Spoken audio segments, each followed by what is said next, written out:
Khaled, we the best season as return. Cause I'm out here grinding. I do this for the streets, the runners. Cause I'm out here grinding. I don't care what nobody said. I'ma be me. Stay hood, stay raised in the streets. Talk about greatness whenever they speak about me. Cause I'm out here grinding. I ain't splitting nothing with nobody, homie. I gotta get me. I ain't slipping 8 days. I can go for 8 weeks. Ain't nothing to me. Cause I am the street. Put my life on the line, but I'm likely to ride. I'm on top of the game, you feel like it or not. That's how I get the street, strawberry sweet. You be dealing with when you're dealing with cheese. Let you deal with the realest, shopping like it's still December. Diplomat on the fender of the phantom, I'm the winner. I do it for the hood, I do it cause you can. You suckers wish you could, Ricky Rollin in the bank.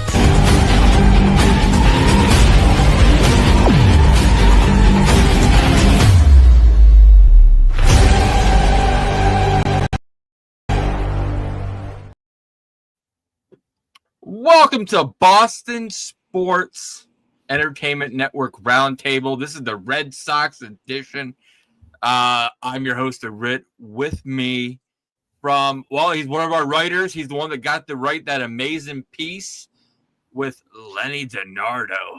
We got Matt Carmillo. We've got another host of the Pesky Podcast. We got Rob.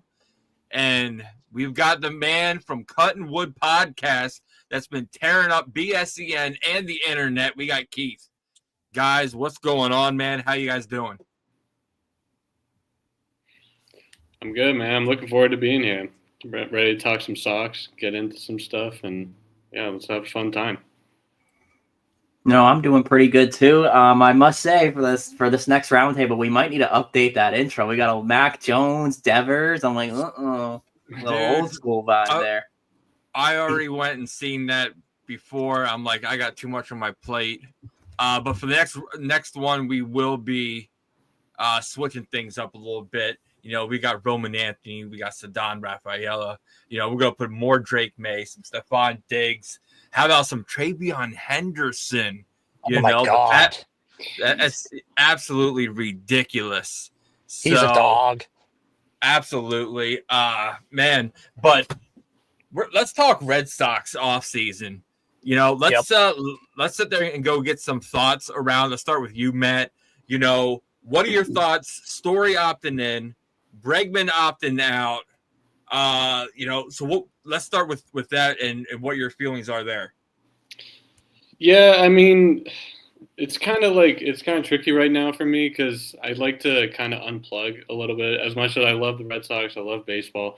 I like to try to unplug a little bit. And this time of year, it's hard to read too much into stuff. But like you hear one slight little rumor, and you're like, everyone's losing their mind and everything. But super excited that Trevor Story opted back in. I think he was the team's MVP last year. He's a leader. His defense could use a little work at shortstop, but the bat's there. I think he's a great role model for guys, the younger core coming up on this team. So I'm super excited that he's back. And Alex Bregman, I'm not really too worried about him leaving anywhere or going anywhere right now. Like I said, it's early, but you know, I think he wants to be here. I think Boston wants him here. Same with Story. He's a leader and great guy for this young group of guys. So, yeah, I'm not worried about him right now. But, yeah, I'm super excited to see what could unfold here this offseason. Rob, did you have a chance to see that Scott Boras the press conference? Brexit. No one wants a Brexit. Please tell us your thoughts on what possibly could be the most BS I've ever seen come out of Scott Boras' mouth. Well, when it comes to Scott Boras, I think we all know he tries to get the best for his players and get the most money for his players. I mean, obviously, we saw what he did last year, getting Bregman $40 million a year. Obviously, he's opted out of that contract this year, and hopefully, fingers crossed, returns to the Boston Red Sox on a more of a team-friendly deal where the Red Sox can actually build around him and the young core. Nobody wants a Brexit. I mean, it's not an off season where you don't hear a corny Scott Boras quote, but I hope that it's just kind of some of the things that he says. It's like he has what I will say, as much as I dislike Scott Boras sometimes, he does what he does best, and that's use leverage to get his players some money. And I will say that it does work. I think Alex Bregman, like I said earlier in the year, and when the news broke, it came out like before the postseason even happened that he was most likely opting out of his contract, and everybody on the internet's freaking out. It's like, we already knew this is common information. We already knew about months ago. I mean, the thing is, I think I'm not worried right now. Like Matt said, I think Bregman really likes being in Boston. He's a beloved person in that clubhouse, and I think the fans really love him as well. And it's someone that really makes other players step up too. He was definitely really good. To have him during spring training and during the regular season too. His locker, I believe they said, was right in between. Romans was right in between Bregman and Jaren Duran. So he had Bregman right there, and Bregman also being able to help a young guy like Marcel Lemire, just in case if he does leave. You can see a situation where you move Marcel Lemire to third base and maybe have Christian Campbell. I know he wasn't the best defensively at second base. Maybe he worked on some things, but worst case scenario, you could have Campbell be in the outfield next year, and then obviously Story could slot over to second. There's a lot of options that you could do, but I think Alex Bregman coming back is a main focus for the Red Sox, and also trying to get a middle of the order bat. Yeah. Just looking at Boris, he tries to get, top dollar for all his clients, but it said something when Bregman got offered more money from Detroit last year, and he still beat Boston. So, Keith, what are your thoughts on, Story, Bregman? Well, I mean, when you look at Alex Bregman, and I think really there are two teams that are out there that scare me a little bit in terms of him potentially leaving. I think you've got Philadelphia, who Dombrowski is a guy that you always have to worry about, especially with the big money spenders. So he's a guy, that's one team that I'm a little nervous about, but I think they have so many other things that they have to deal with to already re-sign Schwarber. They got to get Sanchez back, or Rangers, Suarez, that's the one. They got to get him back. They have a lot of different things to do. Seattle's actually a team that worries me a little bit, just because they're, I think that's a team that realizes that their pitching can do a lot for them. I think that they need a leader in the clubhouse, because as good as Julio Rodriguez is, I don't think he is that guy that can get everybody to take that next step. So realistically, I do think it's a match made in heaven where Bregman's just going to end up back here. I'm hoping this might be a little delusional. I think it's going to be like Blake Snell last year, where he went through the entire offseason just dragging it out, and he ends up signing this half-assed deal with the Giants. I think Bregman's going to do a lot of the same, where he's going to end up back here. And I think in terms of Story, staying here, I think if you look at the landscape of what shortstops had to offer, him signing here is a lot more pivotal than I think people realize. He had a great year for us, and I think he has the ability to be able to continue with that, which I think is awesome. And just as a whole, I think the Red Sox are super close. I think this is the closest that we've been to really, in an off season, add a couple pieces. They do have to be big pieces, but if you just add a number two, a big power bat, obviously keep the bullpen going, I think you are so damn close to having that championship caliber team. Yeah. Let's go and pivot from there and talk about what pieces we could add. Now, are we all in agreement? Let's start behind the plate. Narvaez is our guy. Am I right? Correct. And we all heard already from Breslow that Wong will be the backup 9 times out of 10. We busted on Wong way too much on the pesky podcast. Deservedly so. And in all actuality, once his hand got hurt, that was a lot, I think, of his issue overall for the rest of the season. Yeah. So if the hand is healed, I think going forward, his production should get better than what we've seen last season. So which way do you guys want to go? You guys want to go from first to third in the infield? Or you guys want to go third to first? What are you looking at here? Let's start with first. I feel like that's probably one of the most interesting spots on the diamond for us right now. Yeah, and we all know We just had Liam Edinger on, strength and conditioning coach, last night at the Pesky podcast. He's down at Fort Myer. Casas is down there and everything. So it's like, okay, we've got Casas, who probably will not be opening day first baseman. There is no guarantee he will ever be 100% ever again. That was a severe injury that he had last season. So let's start with you, Matt. What are you looking at for a first base option? Via trade, via free agency, inside the organization. Who are you thinking? Yeah, I mean, for me, deep down, I really want Casas to work. I really like. I love homegrown. I love that he's young. He has. We've seen that he has the ability to be like a 40 home run hitter. But injury and everything else he has, like, just not working. For me, I'm looking at Pete Alonso, like I think a lot of other Red Sox fans are right now. I just think I love the polar bear. I think he has a swing fit for Fenway. I could just see that big dude hitting tanks over the monster all summer long, and he plays a pretty good first base. But for me personally, ever since the offseason got started and we've been kicking names down the road and everything, I keep on looking at Pete Alonso. I think Josh Naylor would also be a really fun one to have here. I just think his energy and everything would really be great for Fenway, especially towards the dog days of summer when, the playoffs are ramping up and everything. But yeah, I'd say Pete's my number one, but I would very much love Josh Naylor as well. Okay. Rob, what about you? Who is your first base option that you're looking at?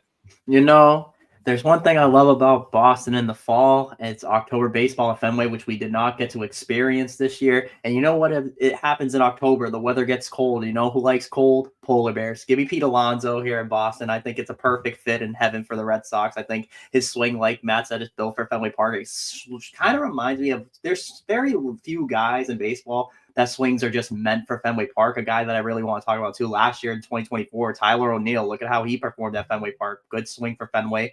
And I think Pete obviously likes to pull the ball to the left field side. And I think his massive power, you're going to see a lot of balls going on the Lansdowne Street. And personally, if you get Pete Alonso, I would not hate either Pete, and even if Casas does miraculously come back, you can platoon him or keep him at DH. Or if you really want to keep it, you get Pete. It wouldn't hurt to bring back on a team-friendly deal Nathaniel Lowe. He was pretty solid towards the end of the year for the Red Sox, and obviously he's a guy who's a veteran there, and he plays a good defensive first base. And even if you really want to kind of depends on, I think Yoshida stays at DH this year unless they sign a big bat. Obviously, there's rumors going around about Schwarber and then Pete. But yeah, Pete Alonso, give me him. And if you do get Pete Alonso, you could always shuffle in Nate Lowe, and then you also have, if worst case scenario, Romy Gonzalez, who can get reps at first base as well. Yeah, and big thing about Alonso, he doesn't have a qualifying offer attached to him. So, that just shows you that there's a little disconnect between him and the Mets. Keith, what about you, man? He's only 31. He's only 31 as well. He's young. He's young, very young. I think he's younger than people expect. Whenever I talk to people about Pete Alonso, I feel like everybody thinks he's ancient for some reason. But if you put him onto a 4 or 5 year deal, he's ending that around 35, 36, which, to Rob's point, he has got a swing made for Fenway.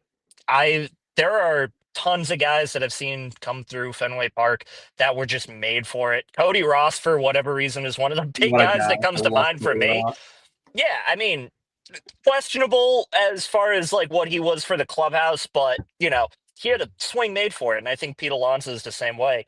One of the things that I think about with Pete Alonso specifically is, when was the last time that the All-Star game was at Fenway Park? It was 99, right? Yeah. We are a couple years away from that. Maybe a 30-year anniversary All-Star game at Fenway. Maybe Pete Alonso's here, home run derby. He's a home run derby guy. I feel like having something like that would be electrifying. For me, one of the people that I I'm a big Josh Naylor guy, Matt. So Mhm. I love that idea.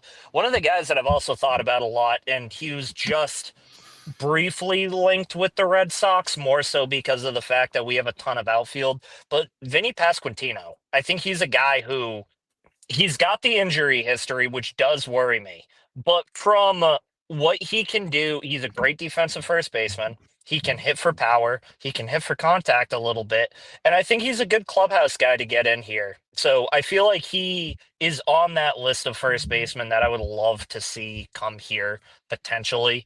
I think he's a little lower on that list, but I think he's another guy that deserves some kind of mention too. But I think it's hard not to look at Pete Alonso and Josh Naylor and think that those are the 1 and 2 guys. I think Nate Lowe, I think he did a good job for us. I think he's got some stuff to work out, but Nate Lowe, he's a championship caliber player. He was with the Rangers in 23, so he's done it before. He's a clubhouse guy. If you want to put money elsewhere, whether it be starting pitching, maybe you do go to get a guy like Schwarber. If you want to put the money elsewhere, I feel like Nate Lowe would be a good, cheaper option if you need it. Oh, okay. So Keith, you're Alonzo, not your first overall, Alonzo. It's got to be Alonso, man. Okay. That dude just feels like he's made for Fenway. Okay. Well, Keith, and it's sad because Rob already knows everything I'm going to say because we already sit there and talked at post show last night. So, but your guy a little bit further down the list, that's my first baseman I want to trade for. Give me Vinny. I love Vinny, man. I think he's great. What I'm looking at now is defense first. Mm-hmm. Yes. So we already got a Golden Glover. I don't care what anybody says with Carlos Tobias behind the plate. Yep. Vinny would be a great defensive aspect at first base. Improvement. So, and then like it's in a trade package. So we're going to talk about who I'm trading a little bit later, who's going to be coming with Vinny, a little bit. But, Vinny's my guy at first base overall. Mm-hmm. So, that's where I'm at. Alonso would be great, but I'm shuffling some cards in my deck, and I'm spending some money elsewhere. So, do you know what Vinny's contract is right now? Vinny? If we were to take that on, it's not by chance. Matt, if you could look it up, or somebody can look it up. Not you, Keith. You're on your phone. So Vinny, I got it right here. Here we go. Let's load in. Vinny Pasquantino right now, 2026, he's supposed to make $5.2 million. And then each year, it's a 1-year contract term for $793,000 for a pre-arbitration. Yeah. How many years left of ARB does he have? I think he has 2 more years left of it. Oh, beautiful. Yeah. So that's my first base option.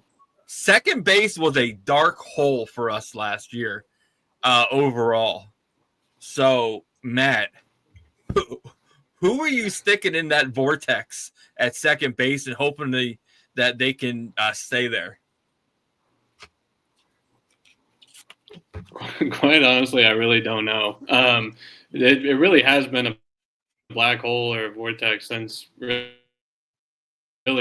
2018 or 2017. I don't know. I loved how Campbell was here at the start of the year. Because I love young prospects coming up, and I think having him and then signing him to an extension was really kind of so I do still love trying to give him a chance there, but I do think long term he's going to find himself in the outfield. I really liked Romy Gonzalez there filling the spot for a little bit, but really I think if I were to go like from today's roster, I'd probably start to move Trevor Story over there, just because he's getting a little older. Not that he's bad or anything, but the defense has slowed down a little bit at shortstop. I think he's still a Gold Glove caliber player, though. I love Trevor Story. But I think just fill him over there, give Marcelo Meyer a little more time going at shortstop. But I mean, I know, was it Breslow the other day who said that Story's going to be our shortstop moving forward? Yeah. Which Yeah, is he fine. did. I would be totally fine with Story obviously still being the shortstop, and if that's the case, then I would really focus on Marcelo Meyer over there. One of him or Campbell. I just love the big three we have, or now they're here, but I just love that core, and I want one of them on second base.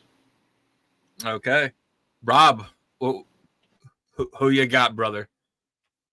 Yeah, right back there, that jersey and this broken bobblehead. Yeah, I like Trevor Story at second base, and the reason why I think it's good for the Red Sox, like Matt was saying, towards the end of the year, his defense kind of declined at shortstop. Not saying he's a terrible defender by any means; he's a very good defender, but I think he's aging a little bit. You put him at second base; it's a little bit of a shorter throw for his arm. Obviously, we know he has some history with arm injuries, and also, I mean, he has.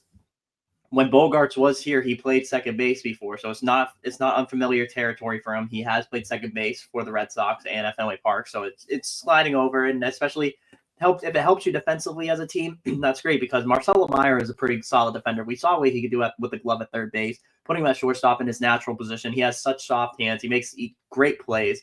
I mean, obviously Meyer is going to hopefully that wrist injury, hope that's a little concerning, but hopefully he bounces back from that and it got repaired. But yeah, I think Trevor Story over at second base. And then also being able to have, like Matt said as well, Romy can platoon first base and second base or third. He can play numerous infield positions, which is great to have. And I do like if they decide not to, or they kind of need to move, it's impossible to happen. I know everybody wants it, and I've seen photoshops of it. It's not going to happen, but I would love Ketel Marte. Like, I think he's a beast, but obviously, I mean, you don't know what could happen, but no, but realistically speaking, I do believe that the Red Sox second baseman moving forward is going to be probably Trevor Story. Or if not, Marcelo Meyer will most likely play there if Breslow sticks to his word. But if you want to move forward in the right direction, putting Story at second base with his health declining or his arm declining a little bit with his arm strength and his defense towards the end of the year, putting him at second base won't hurt you. Okay. Keith, what about you? Who you have filling that abysmal spot at second base? So if I had it my way, I've beat this drum on our podcast as well. The guy I'm looking for, I'm making a trade. I'm calling up the Cubs, and I'm finding a way to get Nico Horner. That is a Gold Glove defender. If you look at it offensively, he actually had a very good season as well. So he's not a black hole there either.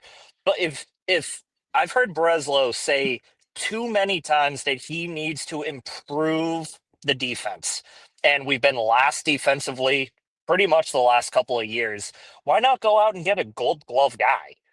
And I think that's a team that you could make a deal with. So if we are going external options, I think Nico Horner has to be the guy. If not, I think it's Meyer. It's one of those two. I feel like Marcelo Meyer showed enough at least defensively that he can be on the big league roster. I think his bat does need to improve, but I think he showed enough in AAA and in the minors that he can do it. And everything that he needs to learn is just going to be up here. Yes, there's some growing pains, but do that at the beginning of the year. You'll have him and Roman Anthony having the bromance of the century, so they'll find a way through it. So Nico Horner is my number one, personally speaking, but it's it's Marcelo Meyer if not. Okay. I'm picking up free agent. And I would love me because we're gonna go defense. So Kim. Was it Oh, okay. Was it something Heo Sung Kim? Isung Kim or something like that? Yeah. Yeah. He was with Tampa this year, wasn't he? Yeah, great defensive second baseman. So I think you can get him on a 2-year deal. Yep. You know, that is very club friendly. That would help right up the middle. I want to say we were linked to him for a little bit when we were talking with the Padres when he was with them too. So I think we have prior interest in him. Yeah, like I'm trying to rebuild this infield to be a defensive juggernaut. and then we worry about everything else afterwards. That's my second baseman. So, cheap addition, So, Matt, I'm guessing since you said Story or Meyer for second, are you also Story or Meyer for shortstop then?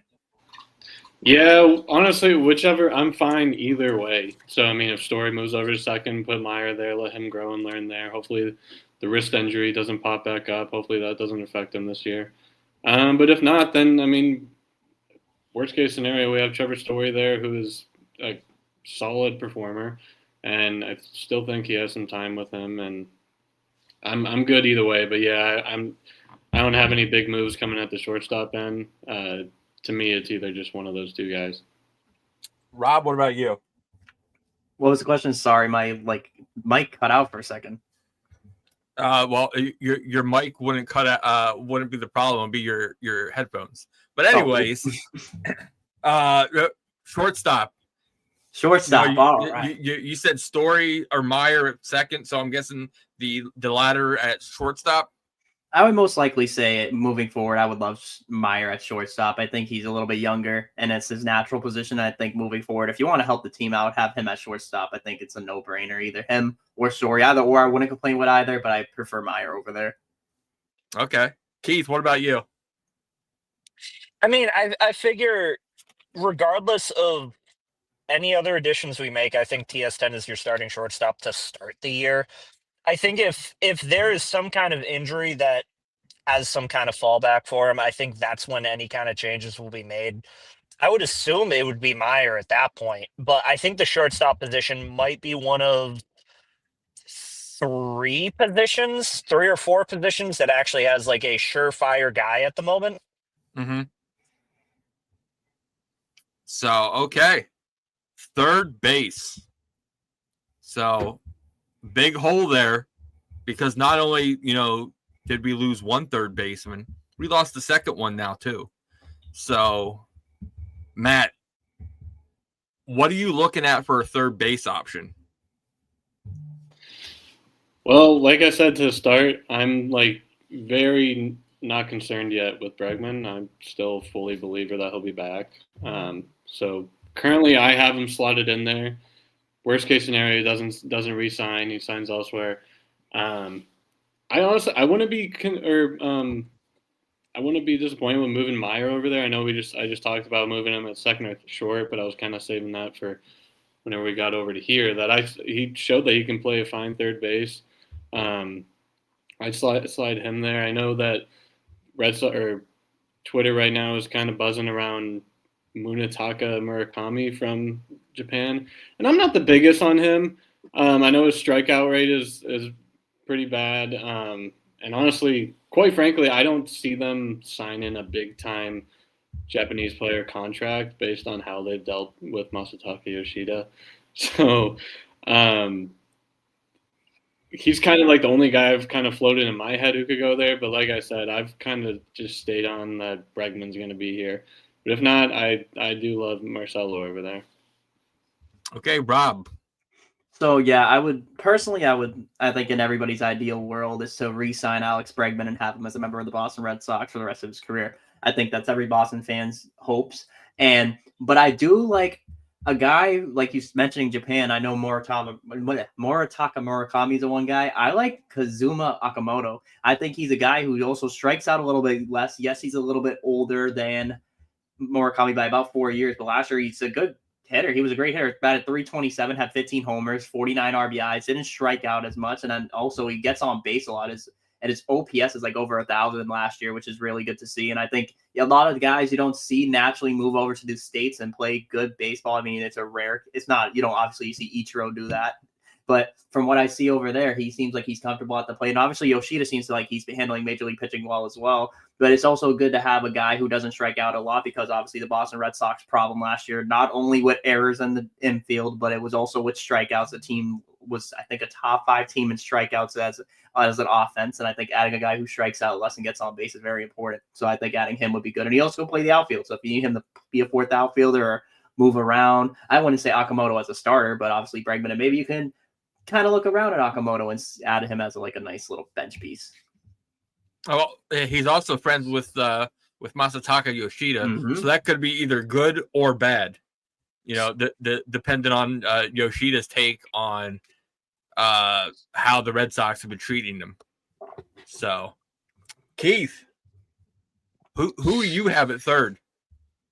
So I have been very adamant that if Alex Bregman isn't your starting third baseman on opening day, then the Devers trade looks infinitely worse. Mm-hmm. When you talk about the comments that were made right after that trade, right? Breslow said we are going to find ways to relocate that money into helping the team. Right? Or Alex Bregman should have been signed regardless of Devers being on the team. So now that he's not here, now that you have all of that money, Alex Bregman is your starting third baseman. I think that every Red Sox fan shouldn't accept anything less. I feel like if he doesn't sign and the Red Sox don't go out and make some big moves, there is a massive problem, at least as far as like perception goes. And just, I think the Red Sox and specifically the fans have been riddled with, the full throttle quotes and all of that type of stuff.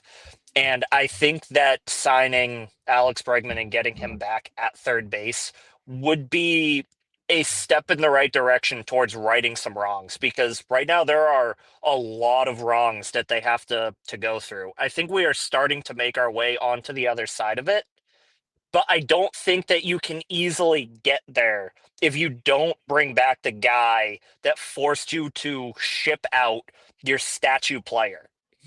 So I think it has to be Alex Bregman. If you need somebody else, I guess you throw Marcelo over there and then figure out your second base position organically. We have tons of guys who can play that spot. I thought Romy did a good job. If KC has to play that spot, then as long as it's the only spot he's playing, awesome. I think I read something the other day that they're focusing on him in the outfield, so hopefully they stick to that. But Alex Bregman has to be your starting third baseman. I don't think there's any other acceptable option. Okay. I'm living in a world where we don't get Bregman back. I'm you are living coming in with the a hottest takes tonight. I love it. Like- I feel like, you're shaking it up. You got trades. You got everything. I'm living in a world where Dylan Dave signs Bregman. Okay. So you're going know. off of what I said. Okay, that makes sense. Yeah, I'm a huge Dave Dombrowski guy. What Dave wants, Dave gets. Yes. He will sell the entire farm system and the neighbor's kids to get a player he wants. Absolutely. So I am getting comfortable, and we've seen it. The aura against the Braves. Marcelo Myers is going to be the third baseman of the future. He needs to get put on a little more. Oh yeah. He needs to put on a little more weight, a little more muscle, a little more strength. I think for him to handle third base, and handle third base in a full season. That's the thing we need. We need him for at least 150 games. So that's what I'm looking at third base. So to the outfield we go, guys. Left field. Okay? Left field. Matt, who you got? To me, I think I'm going to slide Roman there. I like keeping Sedon in center. Okay. In my world, I am keeping Williard here and in right. I don't want to get too far ahead, but I'm just trying to paint the picture. But to me, I'm putting Roman left. He can play anywhere. He's a freak, but let's put him there. Let's have him learn the monster. I think he can play it well. I think that the outfield in general. I don't know how far we're gonna do center and right. Yep. Correct. Okay. It's tricky because any of them can play anywhere. I would if Duran is still here. He's he's my guy to get traded right now. But if he's still here, I'd put him in left. I love him there. But yeah, to me, let's let Rowan go there. He's a freak, and I think he's just going to figure it out. But they have so many options that they can put there. But he's my number one. Rob.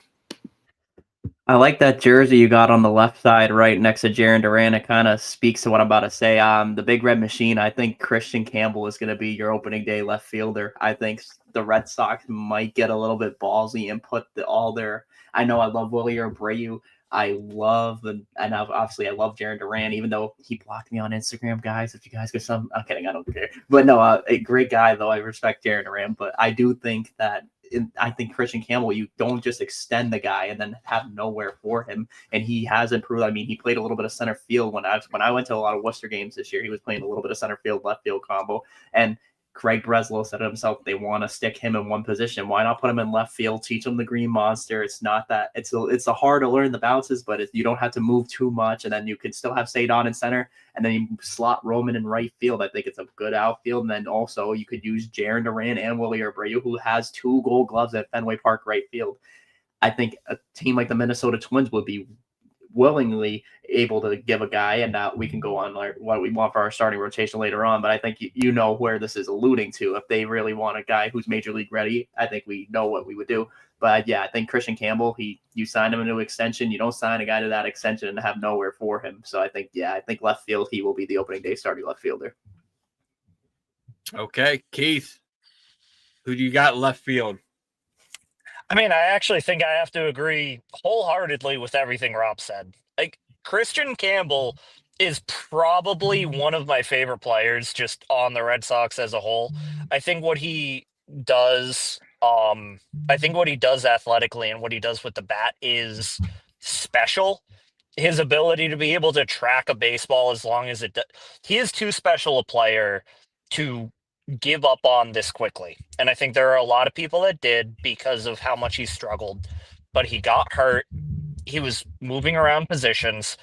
It was hard for him. That's what it was.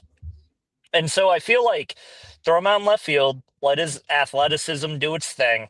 And who knows, that makes some outfielders expendable to maybe go and get some pitching. I don't know. Maybe that's a little teasing to what I'm doing with the rotation, but I feel like Christian Campbell would thrive in left field, and I think everybody would love him, in my opinion. I am a little biased, but okay. Well, Matt, don't be afraid. I'm sticking with you. I've got Roman Anthony in left. So, you and I, we're gonna stick with that one. So. I mean, like I said, he's a freak. I say we just put him out there. And, yeah, there will be growing pains. I mean, it's Fenway Park. It's going to be hard in any position. Hey, I don't know how well you would want this, but if you could have Manny work with him out there against a monster, but I don't know if you would want him to go from learning from Bregman to learning from Manny Ramirez. Like that might be like polar opposites. So, center field, I'm pretty sure we are all across the board here. Am I right with Cedon Rafaela? I won. Yeah. No, I'm playing. It's Cedon by a mile. Yeah. So, okay. The Platinum Glover, you got to have him there. Left. Oh, wait, right field. So, here we go. Matt, who do you predict will be the right fielder for the Boston Red Sox? For me, it is Willie Abreu. He's won Gold Gloves in 2 consecutive years, the 2 past years. I think this is his position to lose. I think he's great out there. Right field's a very tricky spot in Fenway Park, and he showed it well. I think if you're moving pieces around, you could put Roman over there for a couple times. Campbell can go there, but I'm sticking with Willier. I love Willier. Gold Glove player, and let's just keep him there. Okay. Rob, who do you have at right field? Well, you guys know, obviously, that I said obviously Campbell in left field. So that means Roman Anthony is going to be playing right field. I think we've seen him a little bit in right field. And obviously I love Wilyer Abreu. He's one of my favorite players on the Red Sox, but I do think that like if you can find a way to get major league ready arms, especially an elite number 2 guy, I wouldn't mind trading him off. And then obviously Romans can play Fenway Park. He's very athletic. He's got good speed. He in the beginning, obviously, those first few plays, like his MLB debut, it was just nerves, ball kicking under his glove and stuff like that, but he did make a nice sliding catch out there and right. He plays pretty good. He's a freak athlete, and he's only 22 years old, so he's only going to get better and develop even more. And then just training him in right field, getting him used to where the ball cuts out. Obviously, that wall, if it hugs the wall, it's going to go around and hug that corner. It's just teaching him how to play it. And I mean, he looked natural out there in right field for a little bit, but getting more reps out there. But yeah, Roman Anthony, I see him as a Red Sox right fielder on opening day. Keith, what about you? Yeah, so I actually do have Roman as my right fielder as well. It seems like me and Rob have kind of the same idea as what we're doing there. As much as I love Wilyer Abreu, I think that there might be some trade packages that he could be a part of. And I think Roman has shown that he can play right field masterfully at this point. So I think he's the guy for me. Okay. Oh, right field. So you got Roman over there. Right field, I've got to spend a little money. And spending a little money, I'm going to go out there and get me some Tucker for right field. I think great defensively. Private chat, Rob. Private chat. I don't know. I realized that. Oops. And I think that his overall bet will be great for Fenway Park. So overall, yeah, I'm getting me Kyle Tucker in right field, signing him. Did Aaron Judge just win MVP? He did just win MVP. Kyle Rowley got snubbed hard. As hard as I don't know. I don't understand. Like, if you took Kyle Rowley off that team, like, do the Mariners even make the playoffs? Like, it's absolutely. It's not even that I'm hating on Judge because I'm a Red Sox fan, but yeah, I mean, I just think he's an everyday catcher. He hits 60+ home runs, and he Judge can't even play everyday center field. Yeah, I don't know. I mean, it deserving, but like also someone else Raleigh deserved a little more, in my opinion. But that's crazy. I kind of had a feeling all along it was going to be Judge, but really wanted Raleigh.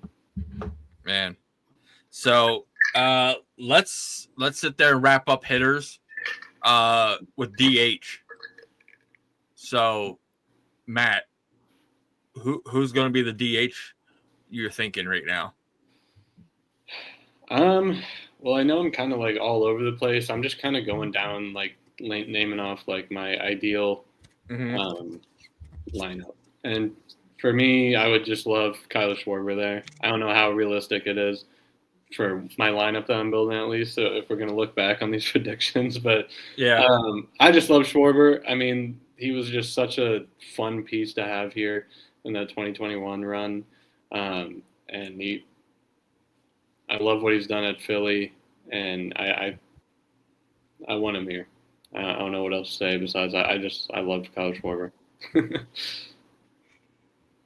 Rob, what about you? What's your DH look like?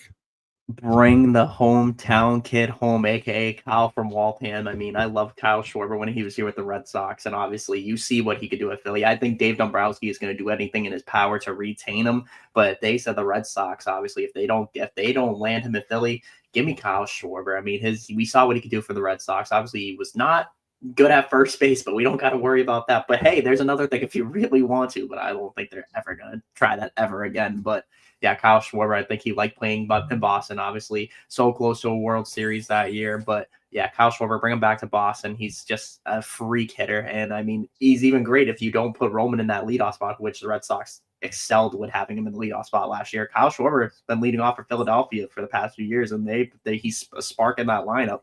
So yeah, that's another option you could do too. But yeah, give me Kyle Schwarber, bring him back. Keith, what about you, man?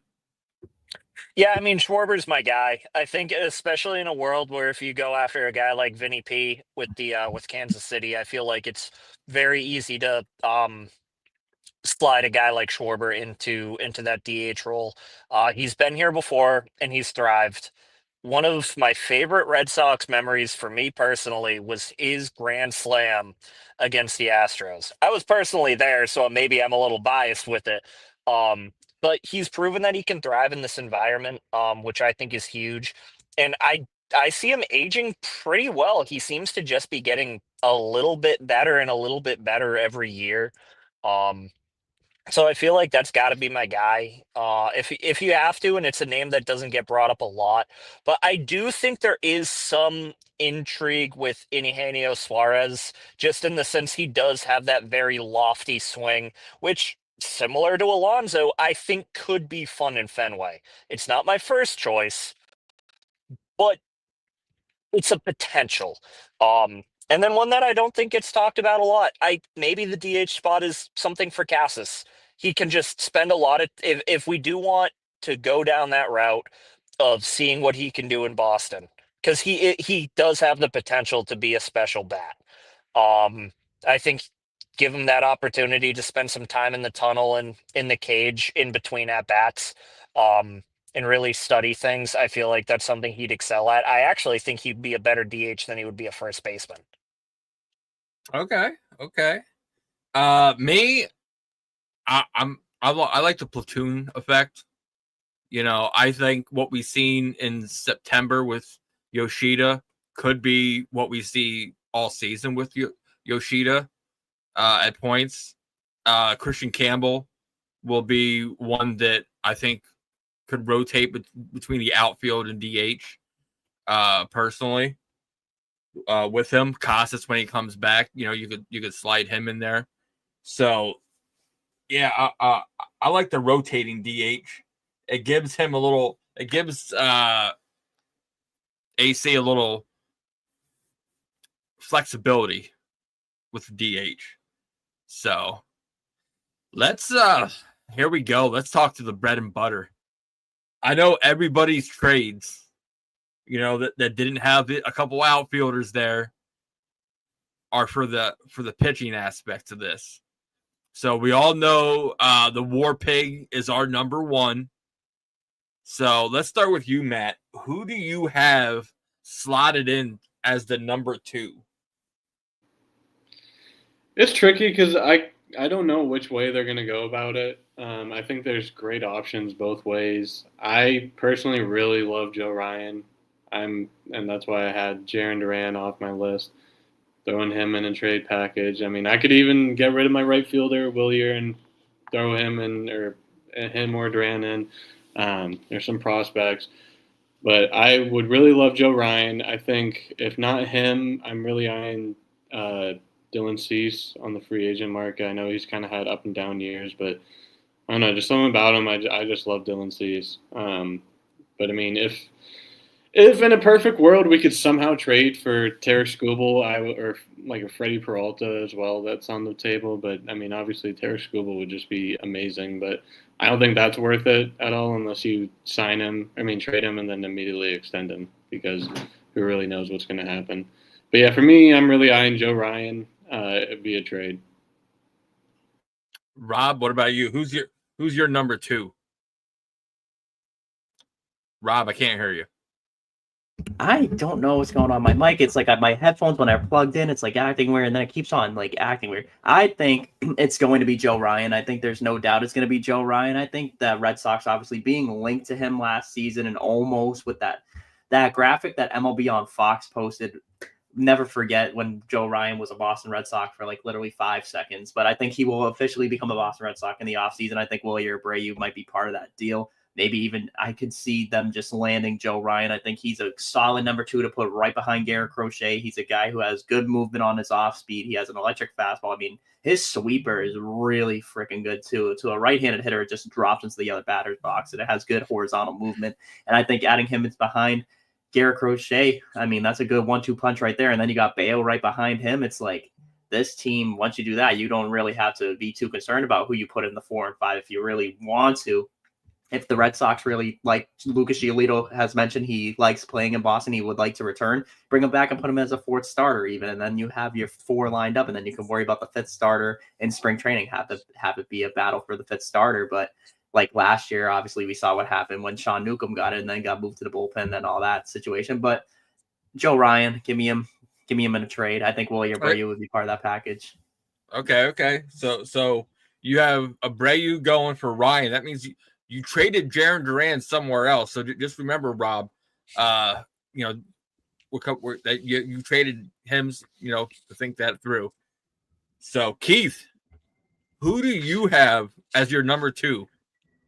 So my number 2 starter is a left-handed pitcher that is going to be coming over with my starting first baseman. Because if I'm having Vinny Pasquantino at first and I'm trading Jarren Duran to Kansas City, feel like you got to get my guy is Cole Reagans, actually. I think you can work out some kind of deal with them because I think it's no secret that the Royals as a whole haven't really wanted to have a ton of money on the books at any given time. And I think Reagans is a guy who is going to command a very large contract. Is he under contract right now? I think he's under contract for the 2 seasons. I could look. Yeah. I'm not sure what his contract situation is, but it's gonna take a little bit to get Reagans. Absolutely. I do think it's going to take a little bit, and I think Cole Reagans is my go big or go home situation. That's my go big or go home trade. And I think in terms of off season, I give Craig Breslow a ton of credit. I think his off seasons have been good for the most part. I think his trade deadlines is where he's bad, but if you give him time to be able to work stuff through, I think he can find a way to make it happen. And I think it kills 2 birds with 1 stone pretty quickly. You get your number 2 starter, you get a first baseman. Now all you need to do is go out and sign somebody. A Kyle Schwarber. You can do that. It becomes much more simple. And all you have to do is trade capital. And you have multiple guys. Heck, if they needed to, they could do both Wilyer and Duran. And I don't even think that's a bad deal. It becomes more complicated. But if you get a guy like Cole Reagans, who is one of the best pitchers in baseball here in Boston, it'd be great. Yeah. The big thing with Ryan, with Matt and Rob, what you guys said about trading for Joe Ryan, like, did you guys hear the people that were like they were offering in that deal? They were offering Peyton Tolley in that deal for Joey Ryan. Justin Sin Garcia, there were some crazy names. I think Brandon Clark might have been one of them that was thrown out there that were mentioned in there. So you're going with Keith. Who Keith say he's going with? Give me Cole Reagans. Cole Reagans. Yeah.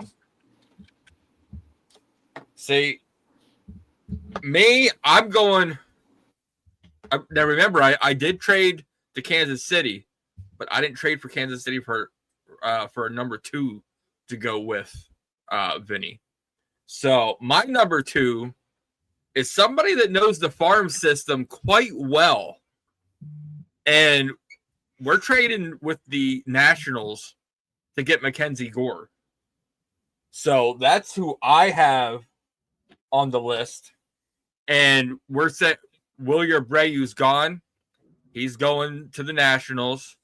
We're throwing in the password.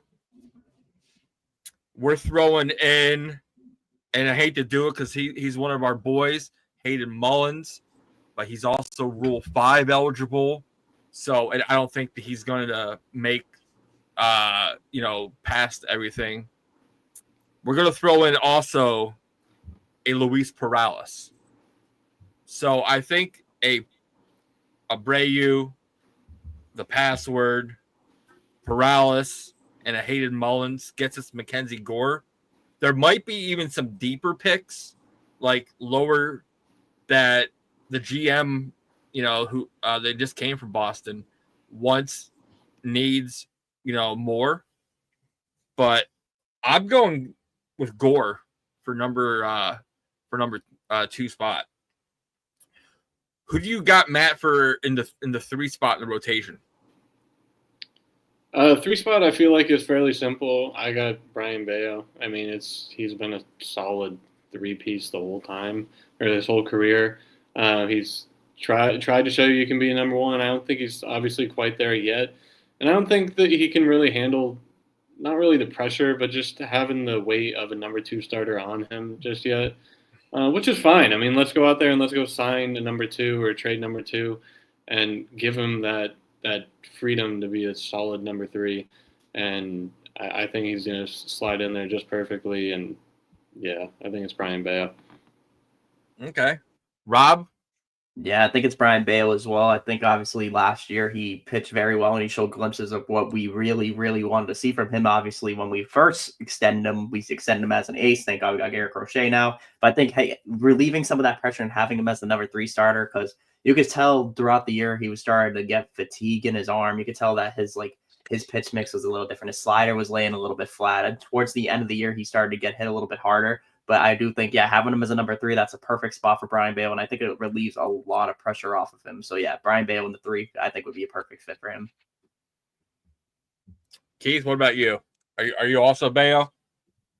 So, my 3 and 4 are interchangeable. And the reason I say that is because I think you could easily put Brian Bale as the number 3. So what I'm going to do is my number 3 starter is the other outfielder that I'm trading. And I am going to take a risk. For me personally, I feel like it's a risk worth taking. I'm going to Miami, and I am trying to buy low on Sandy Alcantara. Okay. I think that is a guy with a tremendous upside that is in a bad situation. And I think if you put him in our pitching factory, I think anything can happen. One of the things that trading a guy that's injured obviously is something that can be tough to do, but a guy that's been brought up a couple of times as being linked to Miami is Tristan Casas. He's a Florida kid at heart. I'm pretty sure that's where he went to college. So maybe that's a guy who ends up getting floated out there in a deal, obviously, with either Abreu or Duran. One of those 2 is going to Kansas City. One of them's going to Miami. That's the only thing I know. And I think Alcantara, based on name alone, is my number 3. Okay. I'm going to stick with Bayo as my number 3. As we go down, Keith, you already said Bayo is your number 4 then. Yep. So as we're going down for number 4 and 5, this is where we're getting, there's a lot of people there. Got a lot of people coming off of the IL. Matt, who you got for number 4? Yeah, honestly, like my 4 and 5 are really interchangeable pieces, and I don't really know who's going to be who or what's going on. But who I wrote down was Connolly Early. I really loved him coming up and seeing what he could do. I think he had a great performance in the playoffs. So I'm willing to let him ride. I like him more than the other guy, Peyton Tolley, as a starting pitcher. But I mean, for 4 though, I mean, and 5, you got Dobbins, Cutter. Is Houck going to be back? There's so many pieces. There's so many pieces that we can go. Houck misses the whole season. Oh, okay. So I mean, yeah, Dobbins and Cutter. There's really just a whole combination of those 3 is really what my 4 and 5 are. Okay. Rob, what about you? I'm going to be honest. I like what I saw last year in the 3 slot from him, and I think I'll like what I see as the 4th starter. And there's common interest. Obviously, his club option got declined. Bring back Lucas Giolito. I think he wants to come back to Boston. He's a guy who proved, obviously, the year before the arm injury. That's a freak injury. That usually never happens with Lucas Giolito. And obviously, the year before that, he was going through some personal stuff. We already know. I mean, it's made public about a divorce, everything that was going on. But when he came to Boston, when he was fully healthy, he gave the Red Sox exactly everything you needed out of a number 3 guy. Ate a lot of innings, pitched a lot of innings for the Red Sox this year, was able to had a stretch where he was unhittable at one point in the month of June. And just getting him into the fourth spot of that rotation, just thinking about how my rotation's built right now. I mean, Crochet, Ryan, Bale, and then you got Lucas Giolito after that. That's like, I mean, scary if you're asking me. I mean, you got guys that are like dominant. Lucas Giolito, obviously, you want to have someone in that back end of that rotation, though, so that your bullpen can be well rested. And I think he's a guy, like I said, eats a lot of innings, and he's a guy who's going to give you quality outings. So yeah, Lucas Giolito on the 4 hole, I think, is a pretty good spot for him in that rotation if he wants to come back. Okay, and Rob, I hate to say you're thinking like Breslow, but Breslow has the biggest hard on for pitching I have ever seen. And, you know, if he can build what all of our World Series in the past since 2004 on was built off of our pitching staff. So, you know, I could be right there for you, Rob. I'm a freak for pitching. What can I say? Number 4 for me, and it's just the reason I think why Giolito doesn't get re-signed, is Patrick Sandoval. Just because he has to be in your rotation. You spent money on him to rehab all last year. He's here on a 2-year deal. Like, he's got to do something for you. So that's why I have him at my number 4. Matt, you already went, you know, for your 5, either Dobbins or Cutter. Rob, who do you have at 5? My number 5, I'm not going to lie, I think it would be pretty good so that I think, honestly, just so you can have 2 lefties in that rotation to balance it out, give me Connolly early. I really like his stuff. I like his command, and he's shown poised, especially in that playoff start against the Yankees, that he can pitch in the big moments. And I feel like especially we saw what he did against the Athletics lineup in his major league debut, almost setting a Red Sox record for strikeouts in a major league debut. He's got good command. He's got good stuff. And honestly, I love Peyton Tolley, but I think he needs to start the season in Worcester just so he can develop his secondaries a little bit, because obviously that power fastball is one of the best. I mean, I was at his debut game against Skeens, and man, his fastball was electric. But yeah, I think having Connolly in the 5, I think he's the most poised and most developed out of the 2. So yeah, I give Connolly early there. And honestly, Patrick Sandoval could make a fighting start, but wouldn't be surprised if you see Cutter Crawford and maybe even Patrick Sandoval getting some bulk innings as like a longer reliever. Okay. First off, Rob, well, once I say who my number 5 is, when they come back on the podcast, I'm going to sit there and say you totally disrespected him. Keith, who do you got at your number 5? So for my number 5, it's funny because both of them spent, you know, either a majority of the season or all of the season injured. But I think it's going to be a fight between Cutter Crawford and Hunter Dobbins, at least for me. I think with what Cutter Crawford did in 2024, if he's healthy, I think he's a guy that you have to give a shot to.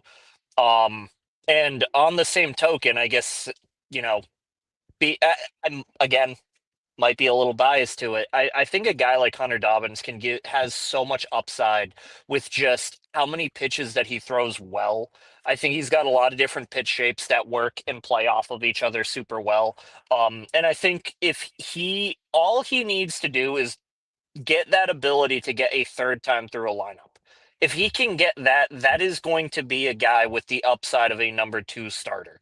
I think right now he's a 4 or 5 guy, just in the sense that he's reliable 1 or 2 times through. But man, he's like not going to compare him to him, but like mentally, he thinks like Greg Maddux, which is crazy. He's always thinking, he's always trying to improve. So it's one of those 2 guys for me. Give Early and Tolley some time to, you know, figure it out in AAA. I think Conley Early has so much upside to him, and I think Tolley does too. But this past season showed you that you need maybe 10 number 4 and 5 starters. So Exactly. whoever we say right now is going to be our 4 and 5 guy will not be the only 4 and 5 guys we have. So absolutely. So I think whatever we say, it's cool who's going to be starting, but it's going to be a rotating spot all through. So all of us are right in a way, I think. Yeah, I'm saying that the doctor will strike you out now. It's Dr. Dobbins at my number 5. So and you're right, Keith. You've got Cutter Crawford, you've got Richard Fitz, you've got Conley Early, Peyton Tolley. Heck, you've got Cooper Criswell. Yeah, he so just came back. But you sit there and think it's not a bad thing. I would say if Early, Tolley start, in AAA. Because, like you said, injuries are going to happen, and they're going to be called and rotated up overall. Yep. I think some of it's. I actually think a lot of it's going to play to options, and I think it's going to be a lot of what guys have options and what guys can actually be rotated between AAA and the majors. I think that's going to play a huge part into who starts in the big leagues and who doesn't. Because I don't think Criswell actually had an option in his deal. So I think he's going to start in the big league. So that could end up being the guy by force. Yeah. So, and looking like there's going to be a bullpen help that we need. You know what I mean? Could any of these people go to the bullpen, essentially? I don't know. It's going to be crazy to see what happens. Bullpen wise, Internet World's talking super bullpen. Are any of you guys all aboard or believe in any of that, Matt?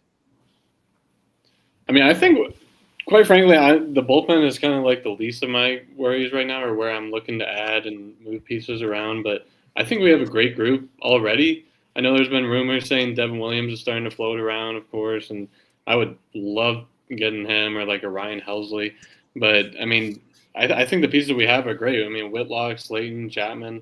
I'm throwing Tolley in there, maybe not to start the year, but at least some point I like him better in the road or in the bullpen. Chris Murphy, Bernardino. And like we just talked about, there's all these edge 4 or 5 starters. Just slide them into the bullpen. I mean, I think there's a lot of options. I think the bullpen is least of my concerns, but would definitely love to add a nice arm, of course. Yeah, and who knows? But hopefully, I'm fingers crossed that they somehow work and put Sandlin on the 40-man because he's also Rule 5 eligible. So, and he's just so close to be ready for the to make this big league debut. Like, I don't want him to go anywhere else, especially since we traded. Who did we trade for him? John Schreiber. Schreiber. Yeah. Like, and how well that worked out. So Dobbins is one that I really want to see make his big league debut for the Boston Red Sox. So, Rob, what about you? What are you thinking about super bullpen?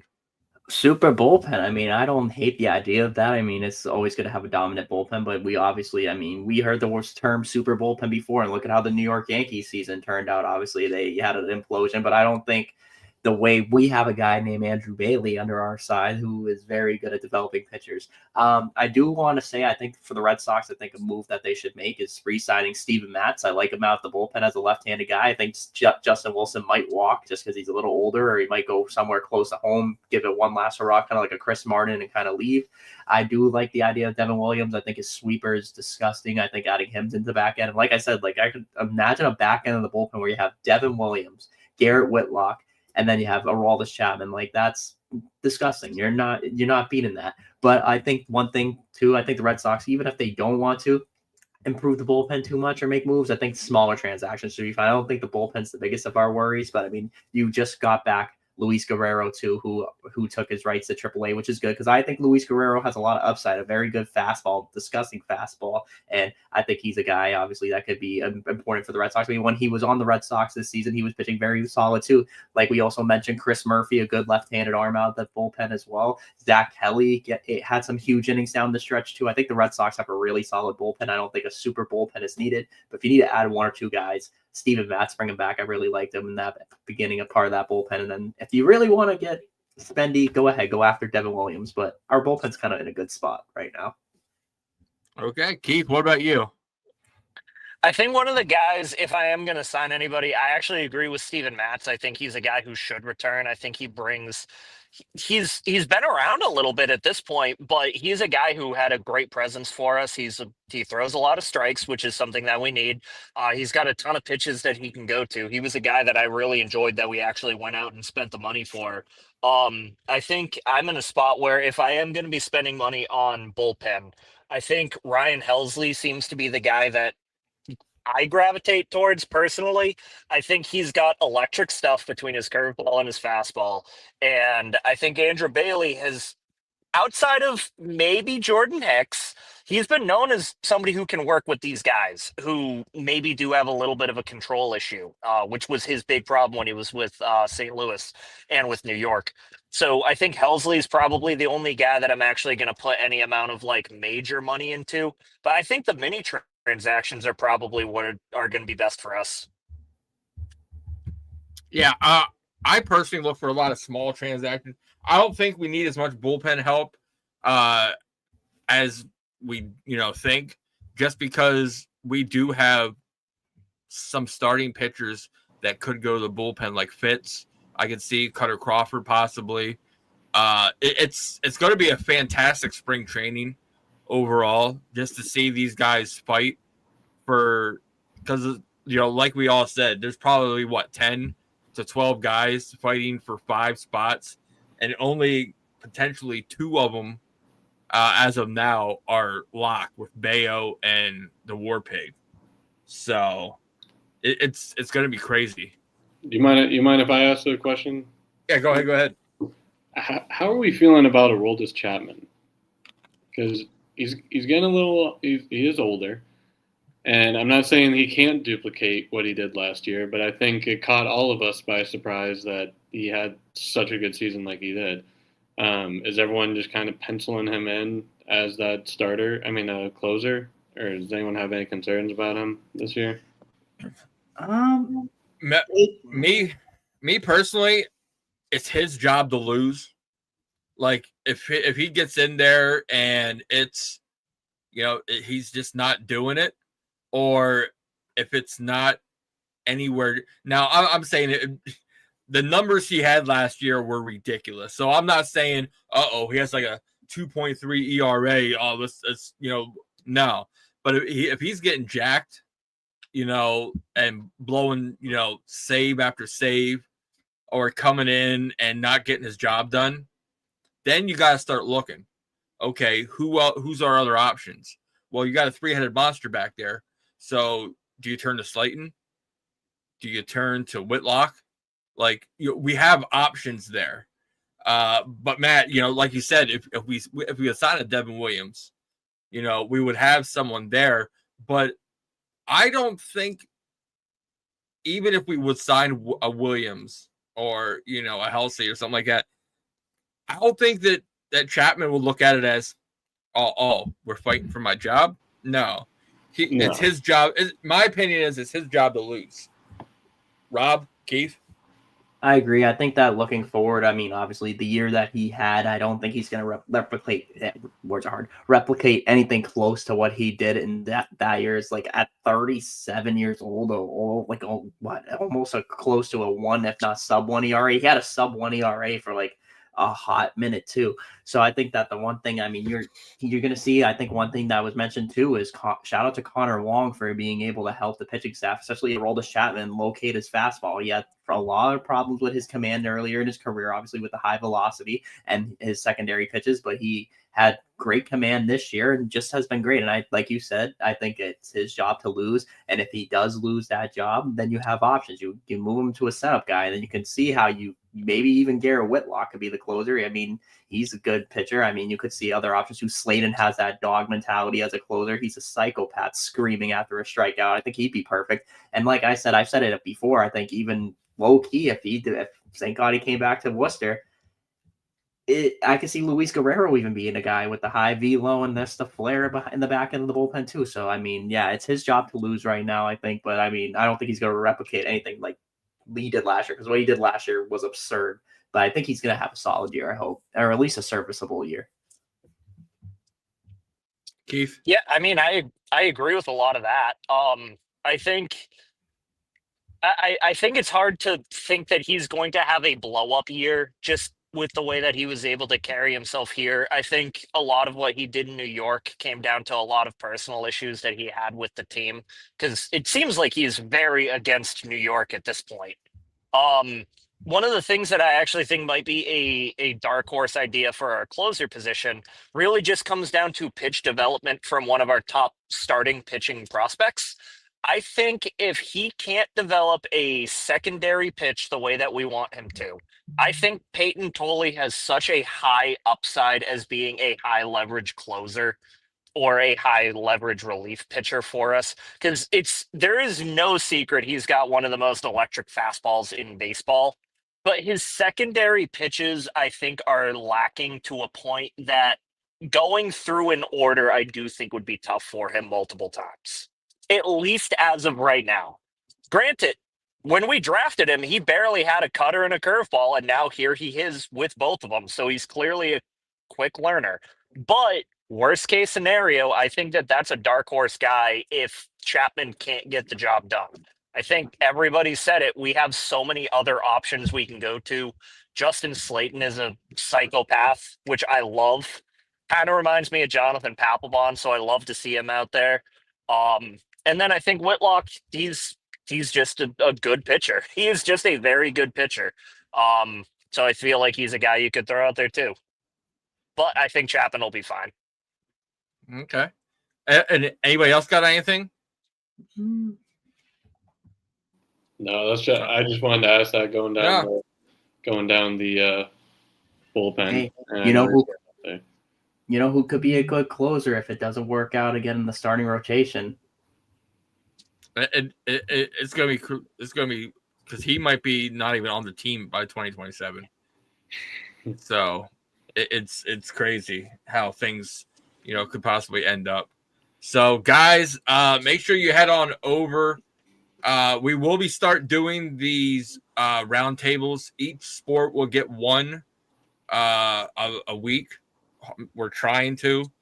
Next up will be the Patriots, I'm thinking, followed by the Celtics, then Bruins. So, yeah, we're going to sit there and get done here because Patriots are playing right now. Guys can start watching your May VP shirts that Keith and my buddy over in Cottonwood, Jake, will be soon starting to design. Oh, yeah. But for Keith, for Rob, for Matt, and myself, thanks for stopping by the BSEN Roundtable Red Sox edition.